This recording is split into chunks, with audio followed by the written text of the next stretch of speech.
Welcome everyone. Thank you for being here. It's actually wonderful to see the different lights in your rooms. It's kind of early morning lights, midday lights, and early evening lights here in Europe. Just those different textures. Let's start with our 10 minutes of sitting, and other people can join us while we're sitting. Thank you, Maria.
You say the verse of the robe with me.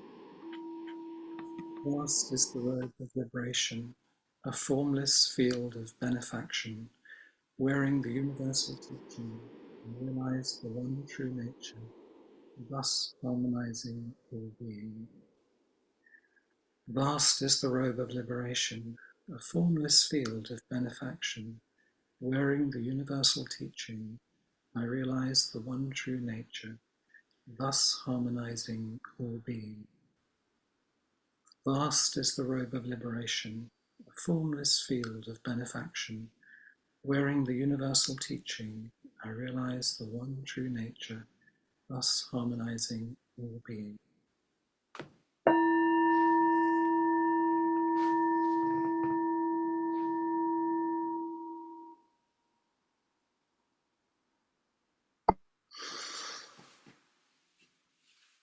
Thank you again for being here. Welcome those people who came during our sitting. It's great to see you. I'm interested today in how we can find some freedom, some ease within this life, within this self-centered dream. This weekend, Trudy and I spent a spacious weekend in the English Lake District. Imagine the deep lakes and the hills and the valleys, so green from the recent rains. I think it was Mel Weitzman who said that when the house is quiet, you hear the hum of the refrigerator. It can be heard and felt in Zazen, that subtle and not so subtle experience of what it is to live in the self-centered dream. And I wondered if when you were sitting, or if we pause just for a moment now, you can hear it, the inner fridge, the inner refrigerator. Can you feel it? I think to some extent we all have one. So, I'm in the Lake District and I can hear my refrigerator. It's making the distinctive noise it makes when I have something coming up to which I attribute importance. In this case, inquiry on Tuesday. And I start to repeat a pattern of something I have to do to myself to make that important thing happen.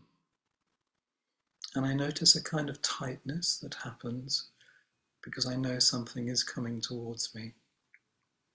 It's a familiar pattern. I had a dream whilst I was in the Lake District, and a student had been asked to do a talk, and they couldn't think of anything to talk about.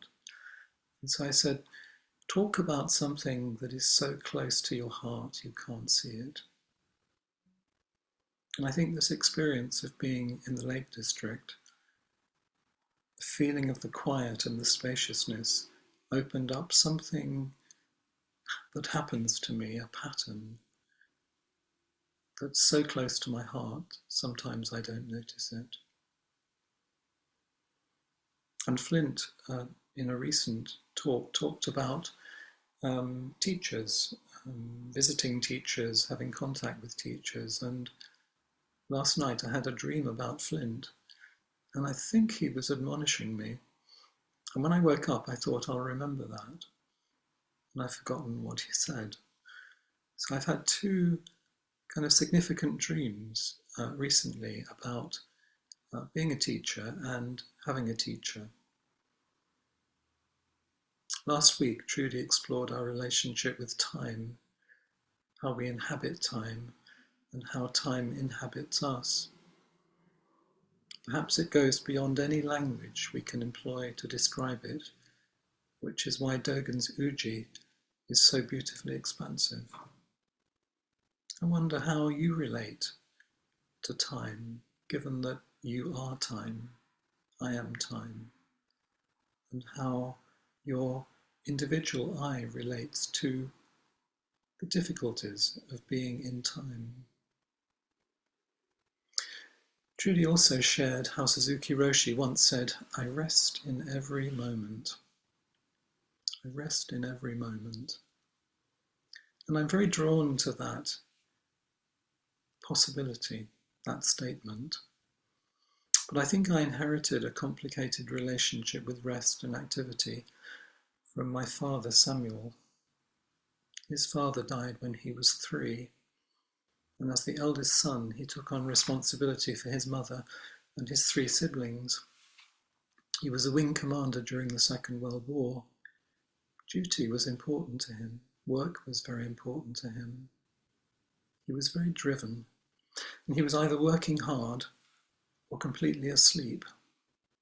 And his ancient tangled karma led him to have this dreamy boy. You can probably imagine how it would have been. One time my mother arranged me to stay with an aunt when my father was working on the house. I have so much gratitude and love for him and the particular karma that brought us together. So my relationship with time is to some extent affected by how he was, but also my relationship with society and the world in which I was brought up. So I privilege certain sections of time. There are times that are important, such as preparing for a talk, and are times that are not so important when I'm doing something that I think is not so worthy of my attention, perhaps. And a lot of my practice over recent years has been to try to absorb time into one space. That's why I'm attracted to Suzuki Roshi's statement, "In calmness there should be activity, and in activity there should be calmness. In calmness there should be activity, in activity there should be calmness." So when I was in the Lake District, I asked myself the following questions. What would happen to my sense of myself this weekend if I wasn't doing inquiry on Tuesday? What happens when I know I'm doing inquiry on Tuesday? And something I notice really tightens if I'm called to do something. If I'm called to do something where there's a sense of performance, a sense of responsibility. And I'm really curious about what happens in the way I hold myself and the way I relate to those tasks. What came to me is something somewhere in the middle of doing inquiry and not doing inquiry. And I think the problem is the word doing. If I say it can be done, there's a feeling of exhalation, a relaxation, a sense that each moment is really important. So my question was, how can I be in the Lake District with a new orientation towards time? So Judy and I were driving over the hills on Saturday, and this wonderful program came on the radio. It's called Soul Music, and with each edition, there's an exploration of a particular song that has touched people's lives. And on Saturday, they were exploring why Van Morrison's iconic song from the 1968 album Astral Weeks means so much to so many. And the song was called Sweet Thing. So they played Sweet Thing and some other tracks from the album. And people talked about how the song threaded through their lives and their joys and their disappointments and the tragedies. And there was a wonderful woman called Alana Joy from South Africa. And she said, I think one of the reasons I connect with this song so strongly is because it's talking about being in the moment and finding that ability to get out of your head a little bit. And that really resonated with me. almost like I'm in this place where I'm really exploring this thing, and here's this program. She says, the first time I heard Sweet Thing was actually Jeff Buckley's cover version in New York in the summer of 1993. I fell in love with that version because it sounded like he didn't care if anybody was listening. He just sounded so free. He's playing sometimes the same four chords that Van Morrison is playing, and sometimes he's veering off in a completely different direction, dancing around the fretboard, playing different voicings of the chords, and it's like he's almost writing his own version of it in the moment. As if, what would it sound like if Jeff Buckley wrote this song? What I love so much about Jeff's version and Van Morrison's version is that they both sound like they're tapping into that wonderful feeling of being free while they're playing. So I'm really curious about that statement. What would be that wonderful feeling of being free while you're living? Can we create something beautiful from the life songs gifted to us? At one of the retreats in Switzerland that Flint led some years ago, I'd been for Dokusan with him, and it was the evening, so it was dark, and I was the last person in for Dokusan, and everyone was sitting in Zendo. So we leave the room and he closes the door behind me, and he's walking behind me, and I can hear his footsteps so clearly on that beautiful brown polished floor at Beau Seat. It creaks. So you can really hear each other as you move through this beautiful hotel and the reflective wooden floor. And we pause to take off our shoes before entering the Zendo. And he says, take care how you place your feet in the Zendo. Take care how you place your feet in the Zendo. And I wondered whether he could see or hear the suffering in my footsteps, or hear something that was just a little bit off. And when I'm thinking back to being in the Lake District, there's something happens to me when I'm going to do something. I'm just a little bit off center until I can get it done. What would it be to be in the center and doing things? Jikusho Kwong Roshi explains that in Rinzai Zen, you may see your teacher up to 4 times a day. As you go to the interview room, the teacher might listen to your footsteps. If they hear that you're going too quickly or slowly, or I add, perhaps without attention, they'll sense that your mind is straying as you walk and ring the closing bell even before you open the door. Sorry, maybe next time.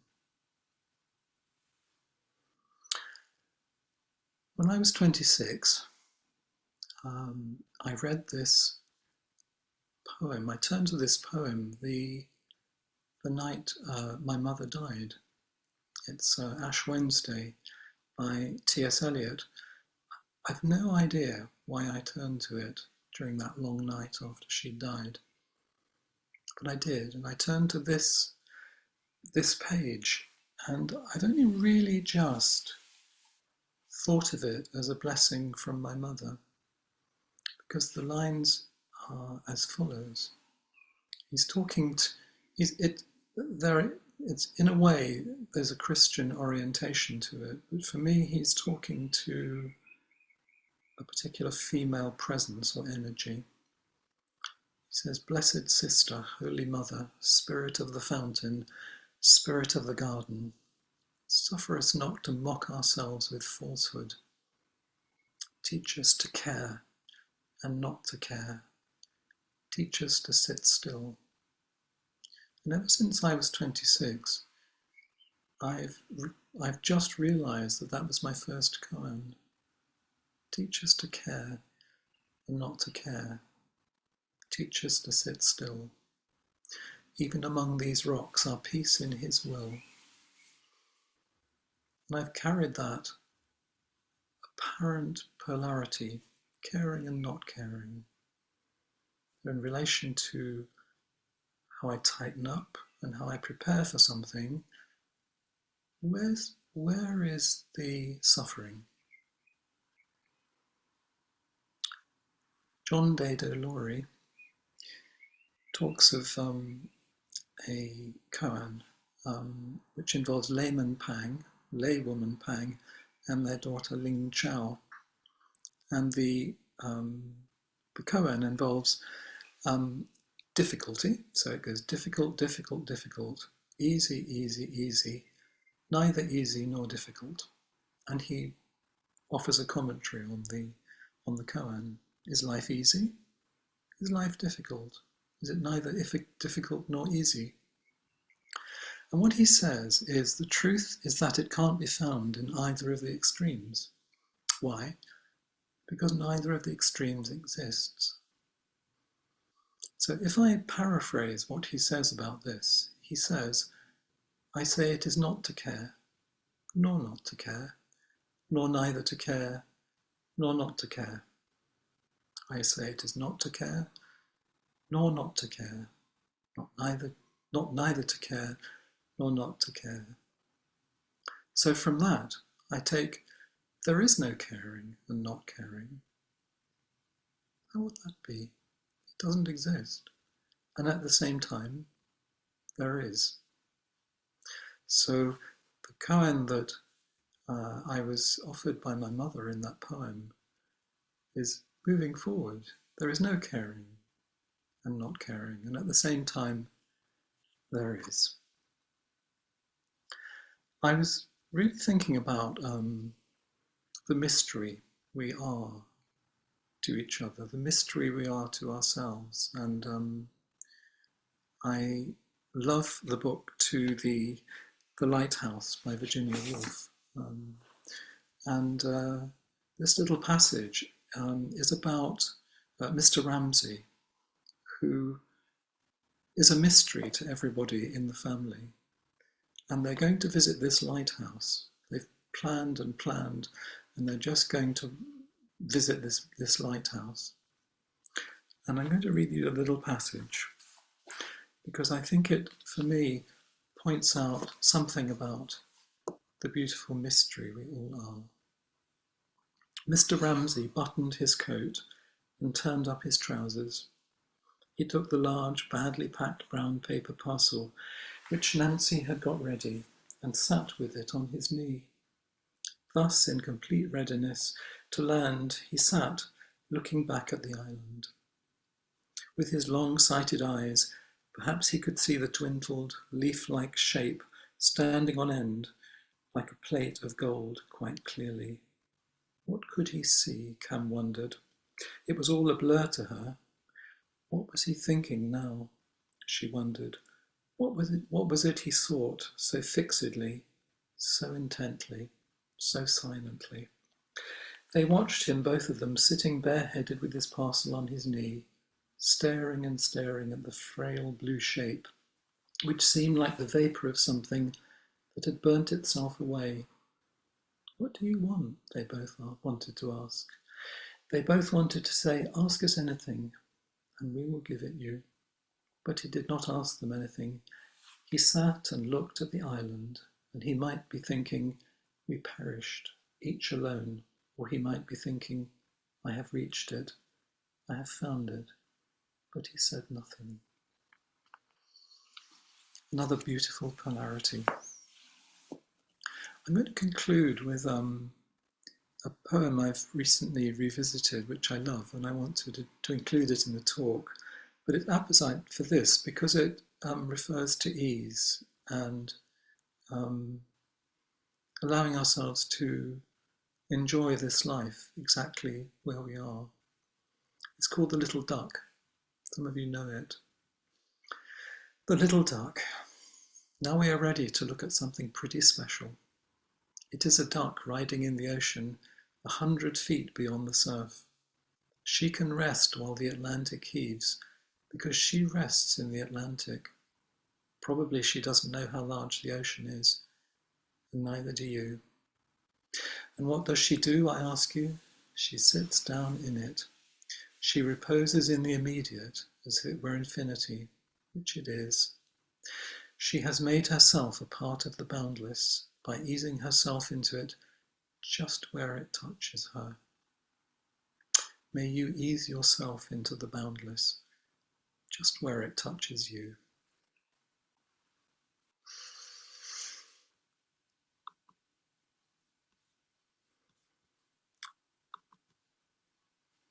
Thank you. So if any of those thoughts that I've put together prompt some inquiries, some questions that we can explore together, please do come and join me.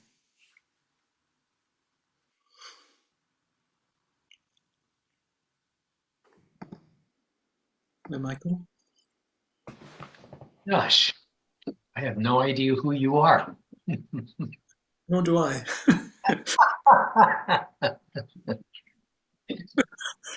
That makes two of us. Um, so what the things you were talking about made me think about is that not that long ago, I wrote sort of a little couple of stream of consciousness things. And then I found a notebook that I had written probably over 50 years ago, maybe 57 years ago. And I read what I had written, and I saw that the two things were remarkably similar. Mm.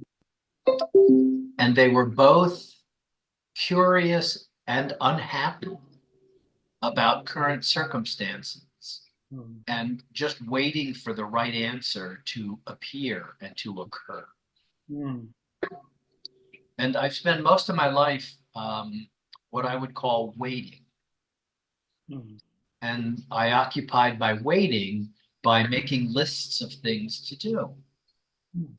And I know that since I started meditating and looking into this, I realized how much pleasure I get out of crossing off an item on my to-do list. Mm. There's a real endorphin rush as I cross it off. Mm. And when I get to the end of my list, what do I do now? Mm. Um, so I know that I was recently over the past week at I guess an integrated intensive is what Flint and Peg called it. They were in person here in Austin, Texas at Apamada. And I had such a glimpse of what if I could feel or what if I could notice that everything was okay right now as it was. Mm. That yes, there are things I have to get done, and yes, things that I have done, but maybe it's okay now. Yeah. And I think that's a lot of what you were talking about. Mm. And so I just, I, I really resonate with with what you're saying, and the kind of almost the opening of feeling that who I am now and how I do things now is okay. It's all right. Um, you know, there's some kindness in, mm, in saying this is me. This is how it is. And sometimes, you know, there's a little opportunity for an opening, like there was for me this weekend, where there was it was more physical almost, like I could breathe out mm, a bit. I could enjoy the possibility of something a little bit different mm, in the messiness of it all. mhm.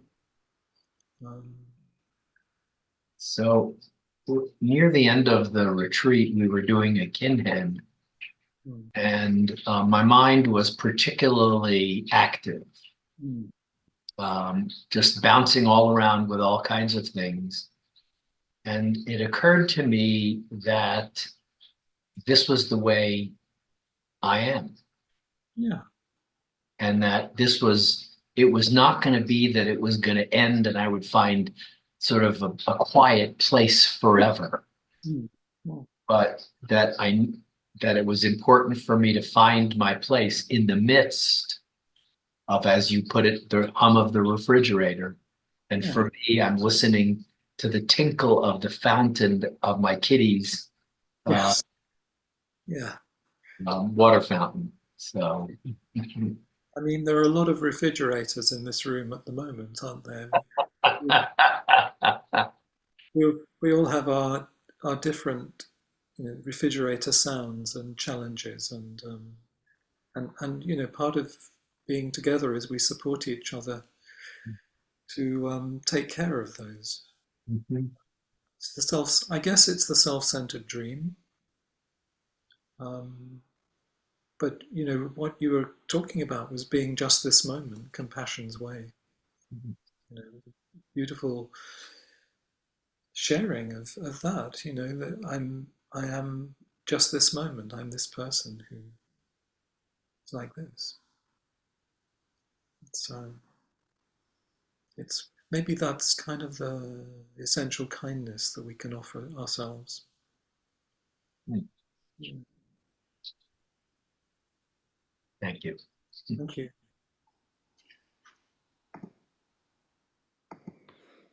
We have Lynn.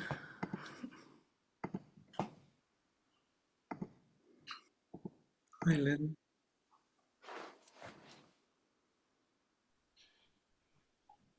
Hi, Hi. isn't that Japanese for yes? Yes. Oh, hmm. As I was listening to you, Josh, I'm sitting by a window and the breeze is just moving the silver birch trees, and I don't know, something just felt like that as I was listening to you talking, and one of the things that's kind of been happening for me over this over the weekend. It seems that the weekend is obviously an important time for us. Is something to do with the part of me that loves to play, and how there's also a part that says that's not okay. Mm. And I have my small granddaughter who is 4 with me this weekend, and one of the things that she taught me, um, which I love, is that once we see something as an object, it's lost all its possibilities, and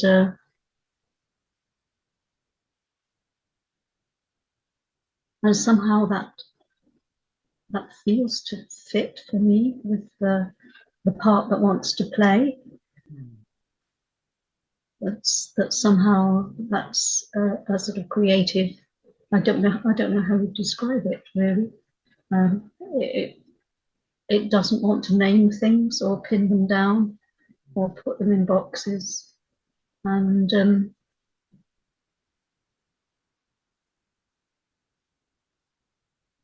I love that a 4-year-old is teaching me again and again um, to trust, Mm. to trust, Yeah. to play. I don't know how to put it. Yeah.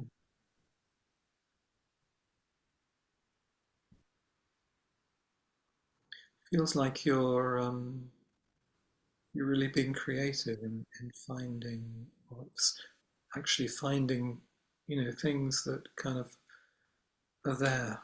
A young child, to to support just being you. Mm. Mm. Mm. And that the possibility of anything being anything, really, because as soon, and it feels the kind of, I suppose there was a similarity for me with what you were talking about how once you start to focus on something, you had the talk in your mind, and once you something tensed or narrowed, or I don't know the words what you use, tensed, I think. And I recognize that that happens for me too. Like if I try to define something too much, then somehow I lose the all of the possibilities. Yeah, yeah. I think one of the gifts of this weekend is that when we create retreats or I'm creating a talk, I'm looking to offer something beautiful, Mm. And sometimes I can get a little tight around a task. It's like, oh, you just offer something beautiful, Mm. something powerful, or whatever. It's and what I hear, I think I'm really curious about how we also then we teach ourselves when we've been practicing for some time. We have help from inside to talk to us, Mm. find words, Mm. perspectives. Yeah, Help from each other, and help from everything. but but there's something about staying open. I suppose that's the thing, isn't it? Staying open to it. stay and kind of knowing that you have that kind of like tension around around playfulness and, and being with that and taking care of that. It's always going to be there. There was the teacher, I think he's called Seng San. He's a Korean teacher, and a student came up to him and said, people think I'm crazy doing this practice, and he said, you're not crazy enough.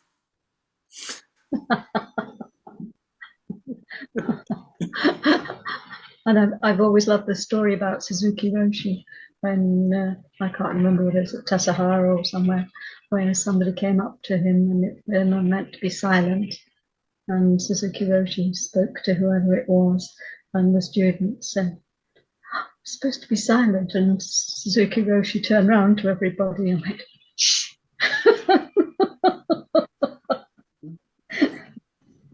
So yes. Yeah. Let's keep playing. Keep playing. And be serious too. Thank you. Thank you, everybody. Good to see everyone.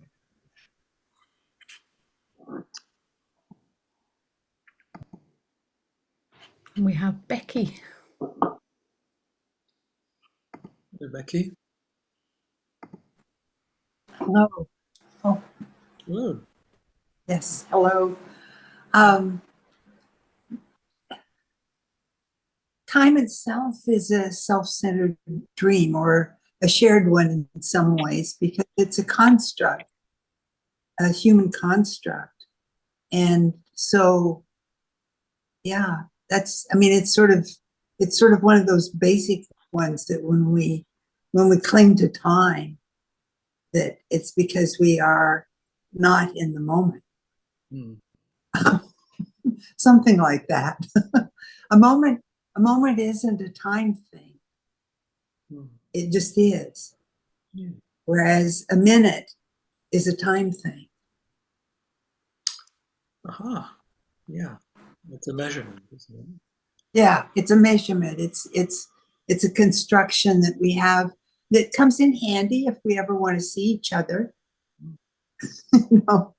Because if we didn't have some common way to get together, it comes in handy, but we live too much by it in this world, and miss a lot of moments, I think.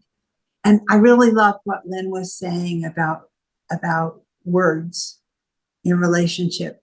Like, one of the hardest times that I had about language, because I love language. I play, it's one of my favorite toys, you know.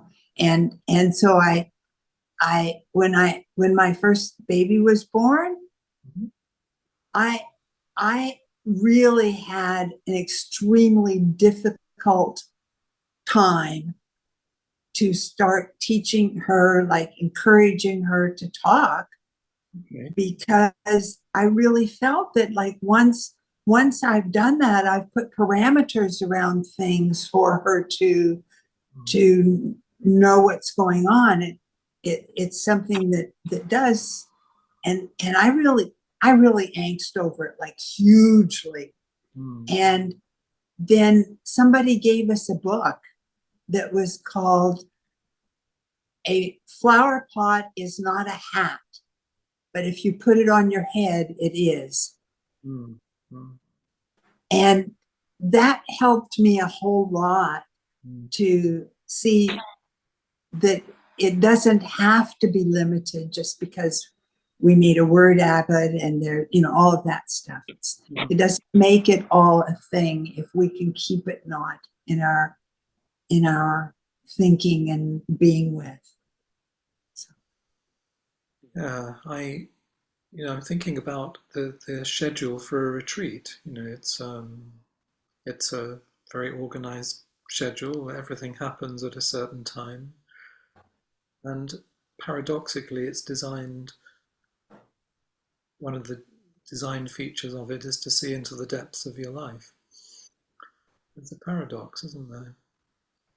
We organize really carefully for a retreat, and yet it's both, perhaps. Yeah. Well, actually, if things don't bump into each other, we don't really get it. In some ways, we need those paradoxes. We need those times when you have a specific time factor going on for the depths, right? Is that it makes us aware of the depth and aware of our own intention to mold things into something. But it's when they bump. Yeah. I mean, I know Flint said Zen is being on time. So there's there's a spaciousness, and then there's Zen is being on time. And that's a curious paradox to work with, I think. Indeed. Yeah. Thanks for this stretch. Thank you.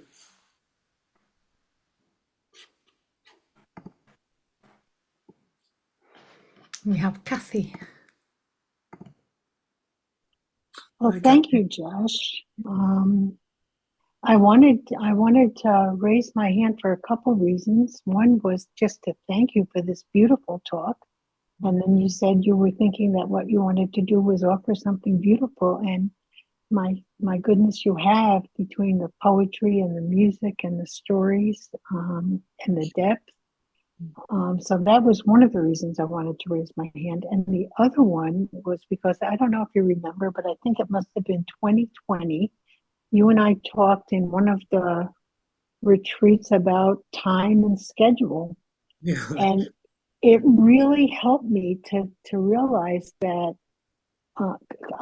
first of all, I always run late. I run late. And I realized recently that, well, of course I do. I come by it honestly. I come from a family that ran late. I had 6 siblings and a busy house, and my mother had what she could do to keep up and do the things that needed to be done on time. So that helped me to realize that, this is kind of,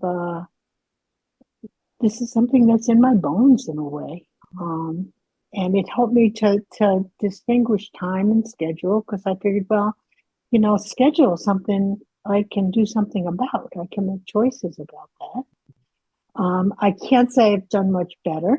And recently I realized that I'm often kind of a little off in terms of focus Yeah. because I'm either zigzagging, Mhm. between things. So I might not get to what I was intending to do quite when I meant to.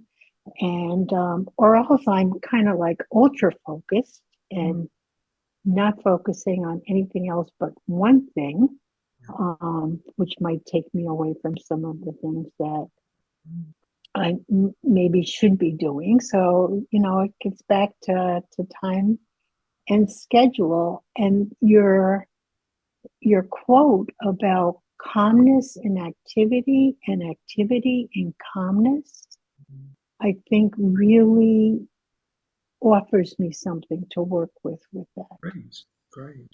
And so I'm really grateful for that. I love that we share a kind of, we're both drawn to that. Yeah, it's incredible, actually. And I was also thinking about the 4-year-old, and I volunteer with 4-year-olds. I play with kids once a week, and I realized I'm always focused when I'm with them. Mm. There's something about their energy and my energy, and actually needing to be totally present so that I know how to respond. Mm. That provides that a kind of focus, so I want to kind of keep that as a question about, I don't want to try to answer it, but just note it and see Mm. how I might bring that into my daily life. Yeah. I mean, I'm Yeah. really, really appreciating your questions and your kind of rich mix of time wanderings. Um, Right. you Well, know, thank you. it's The other thing I would add to it is that in all of this, through your talk, I've realized I've been taking myself much too seriously. mm. So thank you for that as well. Oh, Thank you. so good to see you. Thank you, Kath. Thank you. We have Shannon next. Hi, Shannon. How are you? Um, as everyone has been talking, I've been kind of so in my life right now, I'm in the midst of planning a wedding, and which is taking place in a couple of weeks. And um, in my daily life, I work with a bunch of designers, and I think constantly about how much effort is involved in creating ease, Mm. the sense of ease. Um, it's when something feels easy, there is uh, a mountain, an iceberg of wading through chaos and struggle to make that appear as it does. And I wonder, you said to create something beautiful, and I wonder if the process of sort of like wading through that chaos and sort of the heart amped up and kind of the mental uh um ramping up is in service of that ease for other people in many cases. um yeah, is the chaos and the trip through the chaos to the ease um just necessary and part of part of the gift that we're giving to others. And I I, wonder what you thought about that. I wonder if, the ease, first of all, the ease isn't a project and you're not Yeah. making, because sometimes we don't know what it is. What is it to be at ease in a situation, in a family or a workplace? So the first question is, what would it be for me to feel some sense of spaciousness and ease while also being in this busy, crazy place? And it happens with a first step. Like, what is that? What would it be? And small steps. And just one person who's a little bit more spacious or at ease can help others. It's part of the Bodhisattva vow, I guess, to offer some uh, relaxation of suffering. So I suppose, where is the suffering for you and for other people, and in what ways can you meet it? But start with you.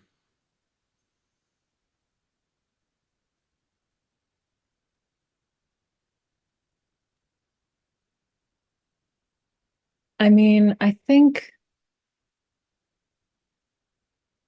in those examples that I gave, um,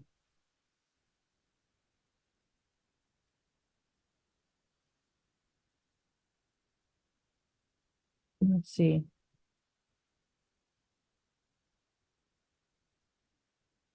I think that there can be space and playfulness around the chaos. It's sort of both. That I think that there is a process and ease around process. And I think that there are and maybe I'm just bringing my work hat to Zen, but I think that there are sort of results, right? Like or uh uh the moment at the end of that road, you've come and given a talk to us, right? As a thing that exists, that brings us something.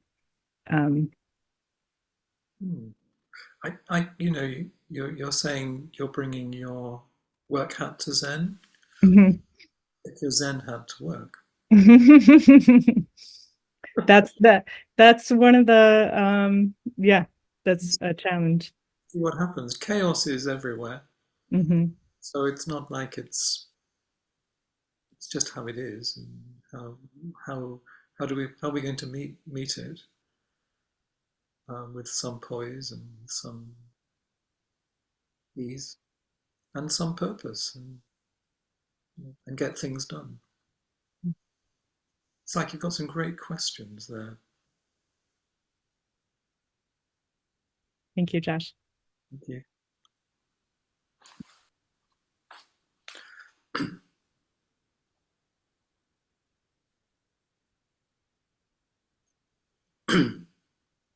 So I realize we're coming up to, and I can't really see on my screen if there's anybody else waiting. Is there anybody else waiting, Maria? No, there isn't, Josh. No. Perfect timing then. So in a moment we'll say the 4 practice principles with kind of the awareness, I guess, of what we've been exploring together. So if you'd accompany me in the 4 practice principles. Caught in the self-centered dream, only suffering, holding to self-centered thoughts exactly the dream. Each moment, life as it is, the only teacher, being just this moment, compassion's way. Caught in the self-centered dream, only suffering, holding to self-centered thoughts exactly the dream. Each moment, life as it is, the only teacher, being just this moment, compassion's way. Caught in the self-centered dream, only suffering, holding to self-centered thoughts exactly the dream. Each moment, life as it is, the only teacher, being just this moment, compassion's way.